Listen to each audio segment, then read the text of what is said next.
The Trump campaign and the RNC has raised more than $100 million in the second quarter. This is really good news for Donald Trump. And let me just say, I find it so hilarious that simply by pointing out Trump is kind of winning, the left gets mad at me.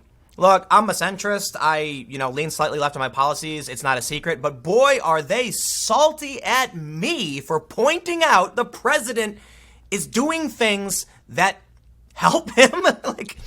The North Korea thing was great. Canceling the attack on Iran was fantastic. A lot of people have criticized him saying, well, he called the attack on Iran anyway. Yeah, well, so what? A lot of presidents do these things. Good on him for backing out. I'm going to praise him when he does the right thing. Even if he's the one who called for the attack in the first place, he stopped it. Good. Do more of that. North Korea thing looked great. Now you've got this whole bickering fight thing going on with AOC, and Trump's plan is working. Even Vox is saying he knows what he's doing. And now he's raising a ton of cash. There's no recession in sight. Maybe. Some people have predicted it. That'll be bad for Trump. But as it stands right now, he's doing well. His approval rating is higher than it's been in the past 2 years. He's got a historical moment with North Korea. And look how much money he's raising. So look, if you're a Trump supporter, it's good news. But I will say this. Hubris. You can still lose. And don't forget, Hillary Clinton had all of the arrogance that the world had to offer, and she lost, and nobody expected that. But let's read the story and see what's happening with Trump, and I may have some other funny tidbits I might get into. The Daily Caller reports, actually, before we get started, head over to timcast.com/donate if you want to support my work. There's a PayPal option, a crypto option, a physical address, but you know what? I say it all the time. Just share the video. YouTube deranks independent commentary right now. So if you think my content is worth people hearing, then I rely on word of mouth, and you guys just hit that share button. Otherwise, don't, and leave a nasty comment and tell me I'm ugly or whatever. It's your free speech right to do so, and I will respect it. But let's read the news. The Trump campaign, in coordination with the Republican National Committee, raised more than $100 million in the second quarter, the president's re-election campaign announced Monday. 3 Trump entities, Donald J. Trump for President, Inc., Trump Victory, and the Trump Make America Great Again Committee, raised a combined total of $56.7 million, with the RNC raising a total of $51.3 million during the time period. Additionally, the joint fundraising committees between the Trump entities and the RNC reported a total of $123 million cash on hand at the end of June, with $80.2 million coming from the Trump entities and $43.5 million coming from the RNC. And I want to stress, too, I'm fairly certain Trump is outspending every Democrat on Facebook ads. He is attacking this full force, and he is sending the Democrats into chaos. He is running full speed for 2020. He does not want to lose this one. You thought it was bad in 2016 when he won. Wait till he wins again in 2020. Let's read on. President Trump's record of success for America is drawing unprecedented support from across the nation, Trump campaign manager Brad Parscale said in a press release. As the Democrats continue their race to the left, Americans are responding to the president's pledge to keep America great. And let me stress, the economy is doing really, really great. Now, some people have said, Tim, you're wrong. It's fake news. It's Trump manipulation. Okay, look, CNN covered this. I remember one day I was in my room and I had CNN on because, yes, I try to watch as much as possible from many different networks. And they had on a segment talking about a record economy. And I'm like, is CNN praising the president right now? Wow, the economy must be really good. But record low unemployment for certain marginalized communities, Latinos, for the black community. It's all really good news. But now consider this. 2 things. When the economy is doing really well, you will find that many people now have some disposable income. You will also find that people enjoy having that disposable income and can donate some of it to the president they feel is responsible for their good fortune. So when the economy does well, a lot of people are going to say, don't change it. And they will say, we better put our money where our mouth is and make sure, they want Trump to get reelected because things are going well for them. Now, certainly some people are having hard times, but I find it so weird. When the Democrats go on the debate stage, you see Bernie Sanders say, oh, the economy is doing well, but for the 1%. And that's not true. I went over this in a different segment where paycheck growth is actually, it's good. People are seeing raises. They're seeing their taxes go down. They're seeing their wages go up. And the economy is doing better than ever. Yes, Wall Street is reaping the benefits with the Dow and the stock climbing higher than we've seen in a long time. Things have been a little weird and kind of shaky, but across the board, everything seems to be going great. Now, there is concern that the debt is growing, and this may all just be kicking the can down the road. Maybe things are going to go great because you got a Band-Aid on a bullet wound, and then come 2020, after Trump gets elected, things go off. But I'll tell you this, none of that matters. You can criticize all of that all day and night, say, hey, a recession will come. Hey, Trump's policies are leading us in this direction. Fine. I'm not saying you're wrong, but I am going to say this. Regular Americans aren't going to be thinking that far ahead. All they're going to know is, hey, man, my paycheck's a little bigger, and I got a job.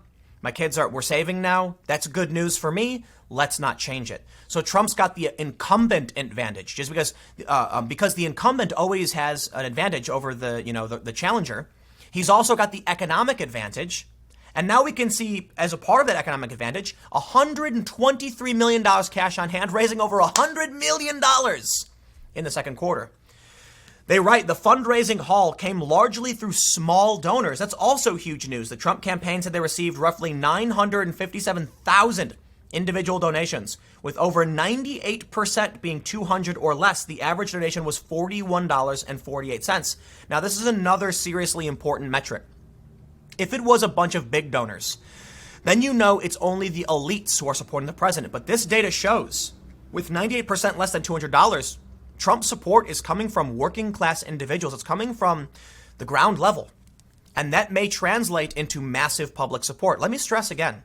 According to the Washington Post ABC News poll, Trump's approval rating now is higher than it's ever been. And according to what we've seen from the averages, it's not as high as it's ever been, but it's like a second highest we've seen in the past 2 years. So as much as the media wants to smear and slam this president, I don't think it's translating. This is a lot of money. Think about like what the other Democratic candidates have raised. Let's read the final little tidbit. Quote, yet another record-shattering fundraising haul gives us a major advantage over the crowded field of Democrats as the RNC continues investing in our world-class field programming and growing our incredible grassroots army, RNC Chairwoman Ronna McDaniel said in a press release. As enthusiasm for this president continues to grow, these resources ensure President Trump and Republicans up and down the ballot are in a strong position to win heading into 2020. So let's keep in mind, the RNC also wants to use some of this money for other candidates. But let me make one important point on top of all of this. The Democrats may be raising a lot of money. First, let's be fair. While Trump has raised all of this money, he is the Republican candidate for I don't think anyone's going to challenge him. That'd be weird, but he's going to be the candidate, right? Now think about all the money raised by the Democrats. The Democrats may be raising, $6 million here, $10 million here. Add that all up, and that is the Democratic support. So right now, the Democrats are supporting a massive field. And in order to get an accurate reading on whether or not Trump has an advantage or not, we need to look at all of the money raised by every Democratic candidate. So that's a fair way to look at it. And I think you can see that Trump will have a challenge. But let me make one more point. The Democrats will be spending this attacking each other. And that's it. Even if they raise more money collectively, like the Democrats all combined raise more than Trump, they're going to be fighting each other on the debate stage. They're going to be disagreeing. They're going to be slamming each other. Look what Kamala Harris did to Joe Biden. She slammed him hard, but guess what? It worked. In New Hampshire, at least, she's polling in second place and Joe Biden is down.